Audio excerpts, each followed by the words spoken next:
So last night I saw Hidden Figures, which is directed by Theodore Melfi and is about these three African-American women played by Octavia Spencer, the main girl from Empire, and Mahershala Ali's girlfriend from Moonlight. Sorry, I don't know their name off the top of my head. But I should, because they were really great in the film. So it's about these three African-American women back in the early 1960s when NASA was in the space race with the Russians and they were trying to get John Glenn up into space to orbit the Earth. Now, seeing this film was an interesting experience because it was one of those few films that I went in to see without watching any trailers, without really watching any reviews. Obviously, I knew it was nominated for Best Picture, which is one of the reasons that I really wanted to see it, but I hadn't really read any reviews, so I didn't know what I was getting into, and that was kind of cool. That really doesn't usually happen because I have a hard time resisting reading reviews and watching reviews. That's just the way I am. But overall, I had a great time with this film. You know, obviously this took place back in the early 1960s where racism was still kind of a big thing, and even for women in general. And these three women are just so good at math, they were a vital role to certain elements in NASA. I'd like to consider myself a pretty smart person, but when it comes to math,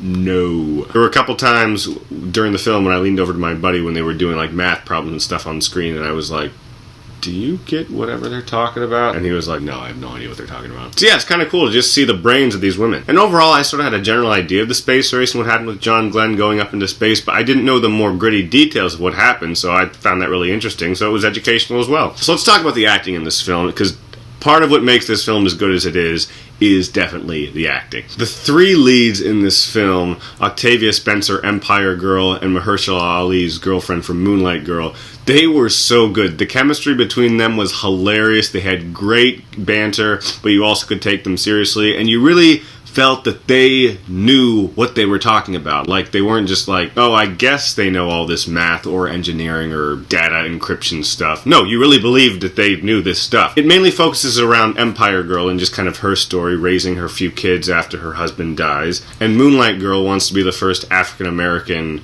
woman engineer. And Octavia Spencer is like the unofficial supervisor of these women who are working at NASA in like the black woman's computering area. And let's be honest, Octavia Spencer's great in pretty much everything she is. Just like in The Help, she was that really spunky, go-getter kind of woman, and she was great. Also, Kevin Costner's in this film, who's kind of like the leader of the NASA division where they're working and sort of Empire Girl's boss. He was good. He was kind of, in my mind, a typical Kevin Costner role, but that's not a bad thing because he played his part well and he was good. And I had absolutely no idea that Jim Parsons was in this film. When I first saw him on screen, I just chuckled to myself because I was like, it's Sheldon. I mean, after watching 8+ seasons of Big Bang Theory like once and a half times, obviously I'm going to see Sheldon when I see Jim Parsons. And I was hoping like when he started acting and started talking, he'd be a little different. But to be honest, if Sheldon Cooper was a little less self-absorbed and a little more racist and worked at NASA, this would be Sheldon. I'm not saying he did a bad job. I'm just saying after watching 8+ seasons of The Big Bang Theory,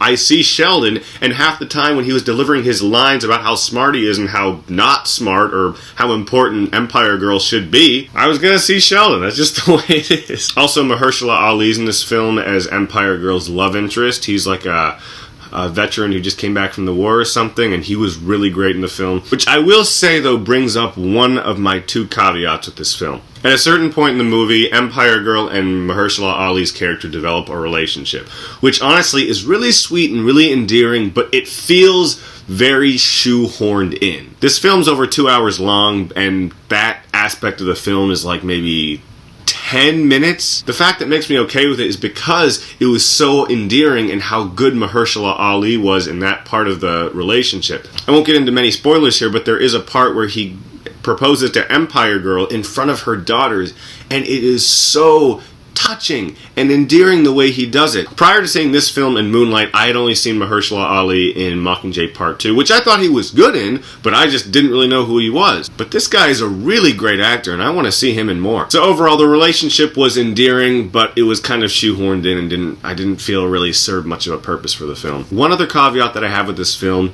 is that it's very much a crowd pleaser, which isn't a bad thing, but I mean that in the sense that a lot of conflicts happen throughout the film, but they're very conveniently fixed, or they're fixed very quickly. Sometimes I think when certain problems arose in this film, I think they should have taken a little more time to develop the problem, or let it last a little longer, so the payoff was just stronger or more rewarding, I don't know. But I just felt like every time a conflict arose in the next scene directly, it would be fixed. For instance, there's one scene involving a colored woman's bathroom. That there's a problem involving that, and like just the division of, you know, people who can go in the white person's bathroom and people who can go into the black person's bathroom. Sure, it's a situational element that's been used in plenty of films about civil rights and racism, but I think it's a good element to use. However, the situation arises in one scene, and then like 2 minutes later, everything's fine and it works. I'm like, okay, couldn't they have, I don't know,